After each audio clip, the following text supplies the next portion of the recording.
Good morning mga kalaro. Nandito na naman tayo sa kusina para maglaro tayo ng ating pananghalian. Ang menu natin ngayong araw na ito ay pork loin tenderloin steak. Sabi ko sa inyo, mahilig ako rito kasi walang taba ito. Dumadaan lagi sa amin ito once a week. Pero yung ordinaryong laman, bihira. Swerte nang magluto ko sa loob ng isang linggo, may taba. Kasi iwas na tayo sa taba. Pero itong pork loin, lagi. Ito, ganito lang ang ating sistema nito. Ang ipapartner natin sa pork loin steak, mayroon tayong butter mixed vegetables. Ito ang gulay niya, bagyo beans, carrots, at saka itong whole kernel corn. Ito ang nagdadala, mais na ito sa gulay. At lalagyan natin ng butter. At gagawa naman natin ng gravy ang ating pork loin steak. Gagawa tayo ng mushroom sauce. Mushroom gravy ito. Ayan, ito. Mayroon celery, onions, at itong chop-chop na mushroom with pork cubes liver. At ito ang kanyang mga panangkap. Ngayon, kaya ang hiwa natin ng ating pork loin steak, kung anong choice mo, kung gusto mong maliliit, gusto mong malaki, nasa sa iyo na yan, kung paano gusto mong hiwa. Yan. Sa akin, ginagawa ko nito, yan, ginaganyan ko lang. Pwede mo dalawang hiwa mo para malapad. Yan. Ayan, malapad yan, dalawang hiwa. Pero pagdating dito sa malaking parte, pwede mong isang hiwa na lang kasi malaki na ang ano. Ayan, lapad na siya. Ayan. Hindi mo na kailangan pantaga-tagain ito, hindi mo na kailangan kasi sadyang malambot ang pork loin. Ayan.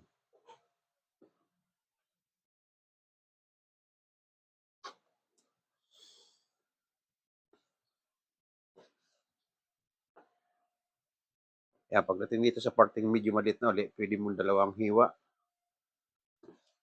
Ayan, para lumapad. Ayan, malapad.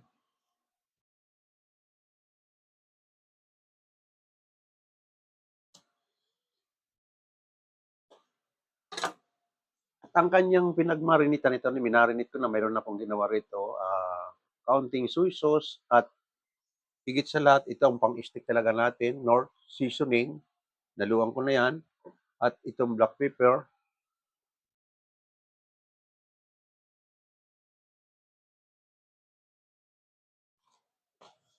Tsaka itong magic sarap.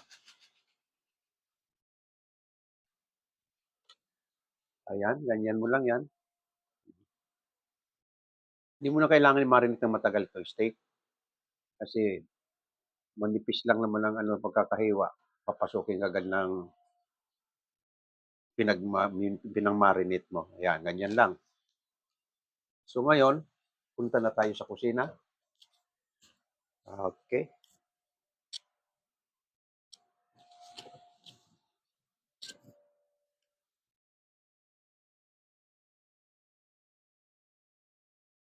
Punta na tayo sa kusina.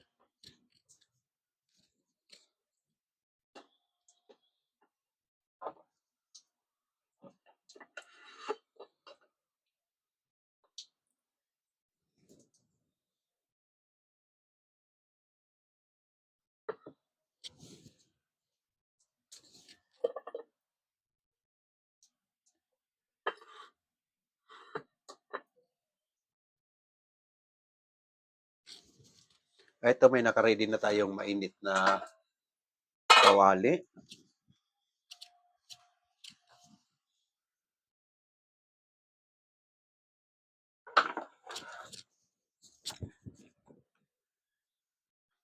Ang ibang may mga ginagamitan nito ng olive oil or butter. Sa akin, kaunting mantika na lang. Meron din tayong butter pero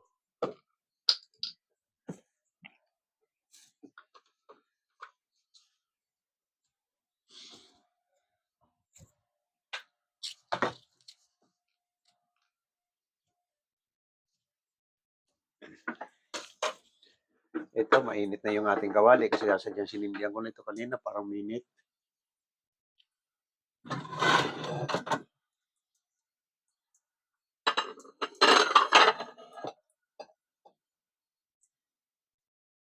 Ayan.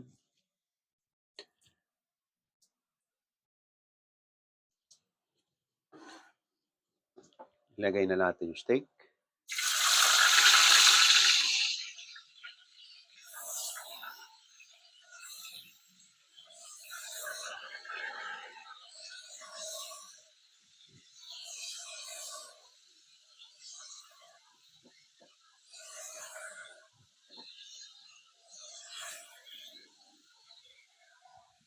Itong ating paglulutuan ng ating mixed vegetables, mayroon tayong boiling water para hindi mawala yung pagka-green ng ating fresh ang hitsura ng ating gulay. Ito baking soda. Ang pakukuluin mong tubig, lalagyan mo ng kahit 1 spoon na baking soda. Ito, baking soda ito. Ayan.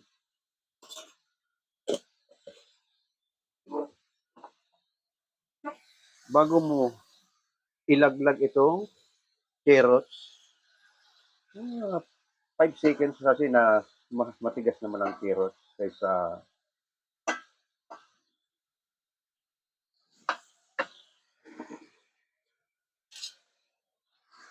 ayan.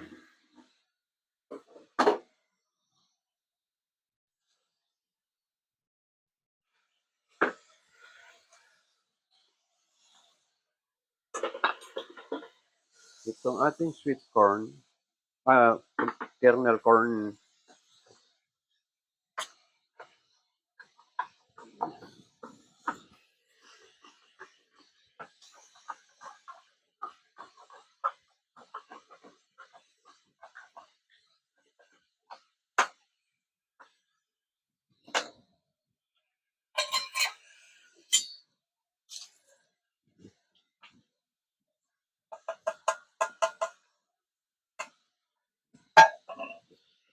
ito yung ating kernel corn, nilagay ko na sa strainer. Sunod na natin yung Baguio beans. Ayan. Isang kulo. Isang kulo lang yan.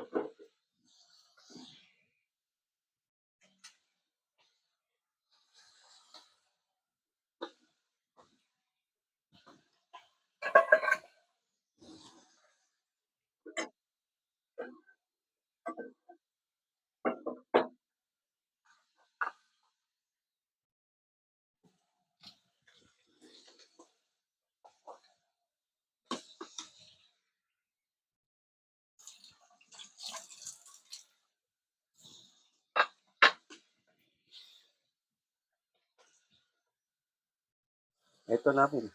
O isang kulo lang nating boiling vegetables, tatanggalin mo na kaagad kasi lalagyan mo pa ng butter yan, ma-overcook, pangit overcook. Ayan.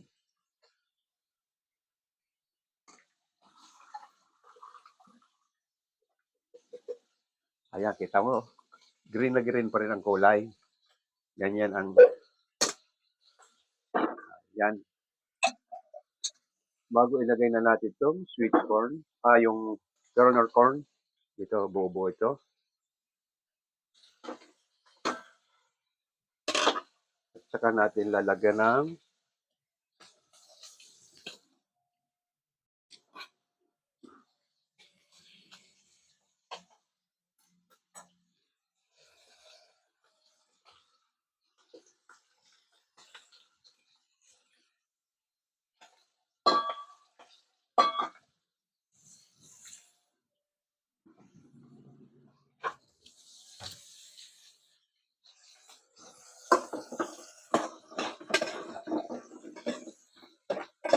ayan, nilagyan na natin.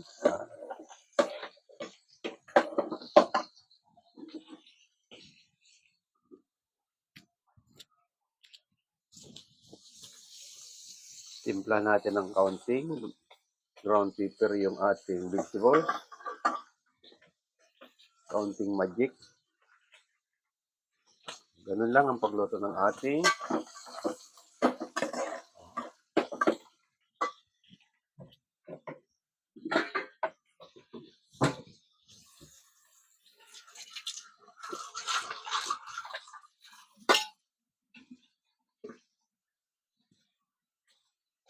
Ito, malapit na. Habang dinidiin natin yung ating steak, pinadadapa natin ng gusto bago natin baliktarin kasi dalawang baliktaran lang ito.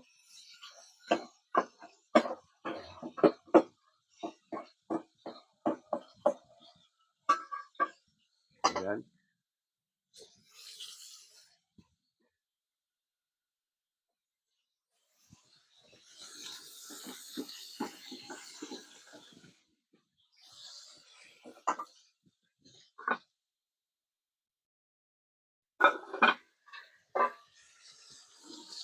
Okay, gagawin naman natin yung gravy.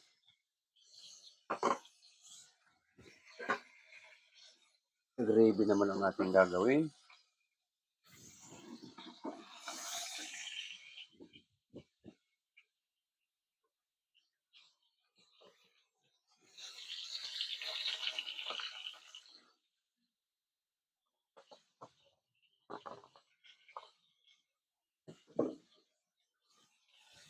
Una, i-brown natin yung onion.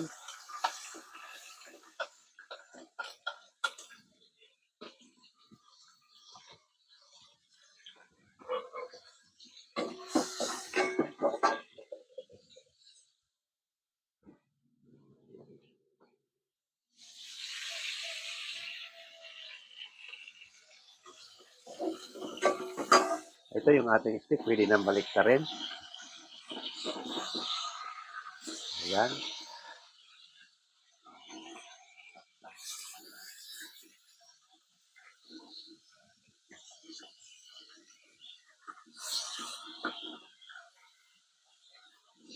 Ayan.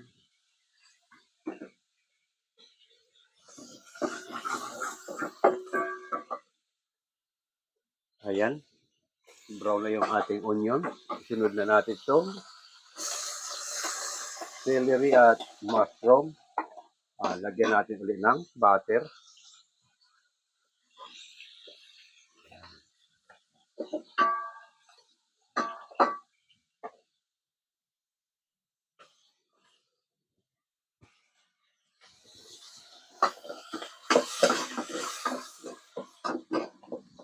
Ayan.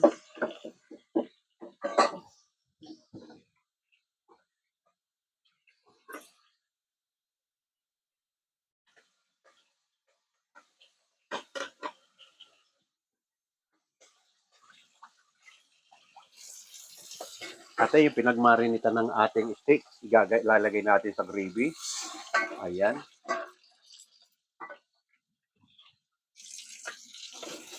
Ayan, isang kulo lang yon.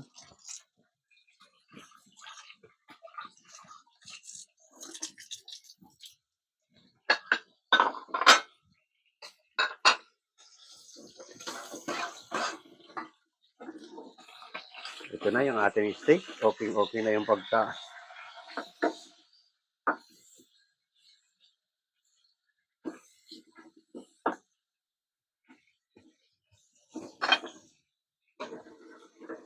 Ito yung kanyang kaunting pinaganon ko. Yung iba nilagay ko sa gravy. Ito ilalagay natin para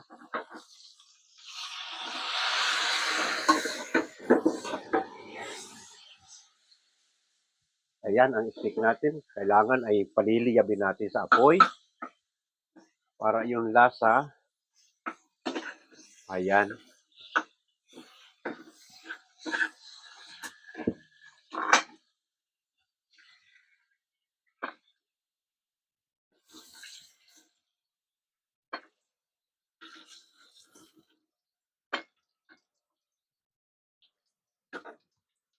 Itong gravy natin ay lalagyan natin ng mga 2 kutsarang cornstarch para maging gravy talaga.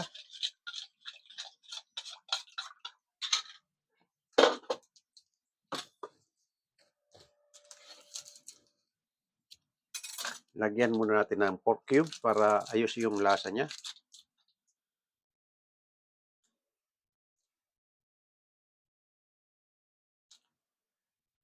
Ayan.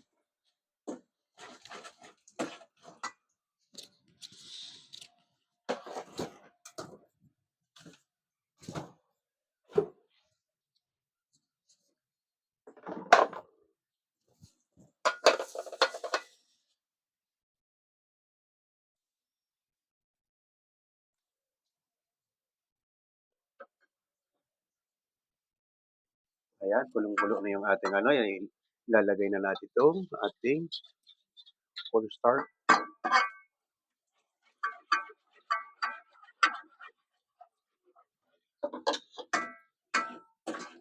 Lagyan natin ng kaunting black pepper.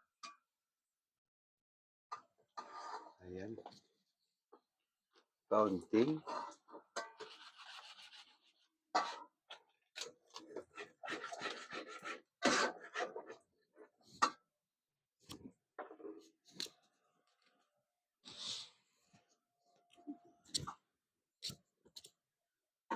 Dagdagan natin ng kaunting soy sauce para magtalagang golden color. Ayan.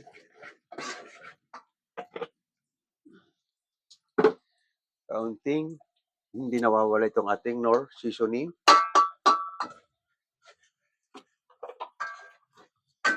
Okay.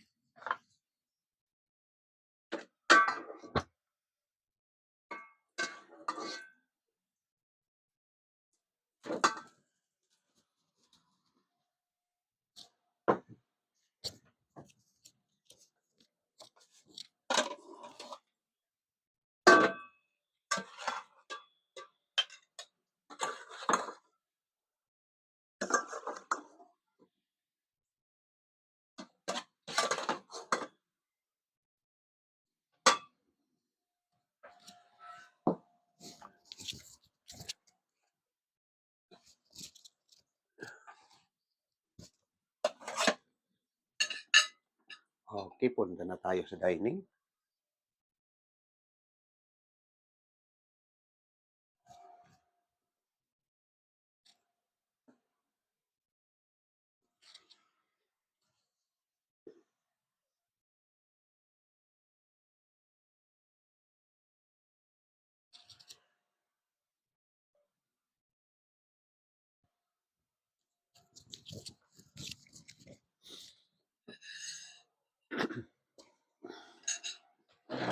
Ito na yung ating finished product ng ating pork loin steak. Ayan. At paparisa natin ng mixed vegetables. Madalas na kung ito ngayon aming pinapakain sa Amerikano nung ako'y nasa Amerikano, ganito, mahilig sila sa ganito. Mixed vegetables, butter vegetable. Isa lang ang tawag namin yan, butter or mixed vegetables. Ayan.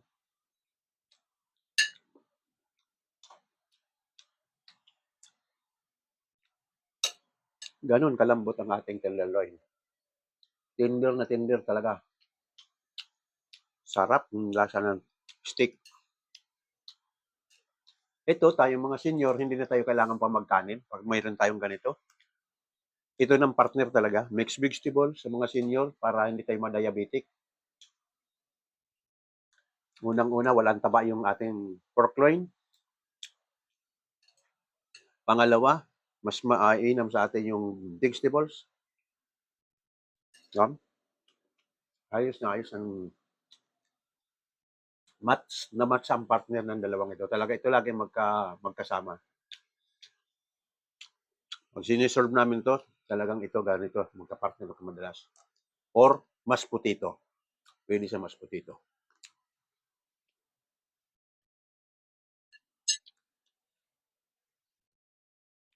Ano, napasarap na palang kain ko.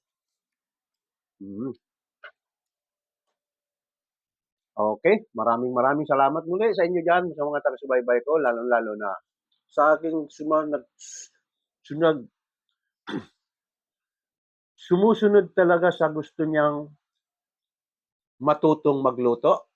Gayahin mo lang si Mang Leos. Step by step, makukuha mo at mayroon ka ng malalaman. Maraming salamat muli. Huwag nating kalimutan ang subscribe button, pakipindot at like. Maraming salamat muli. Bukas ulit tayo.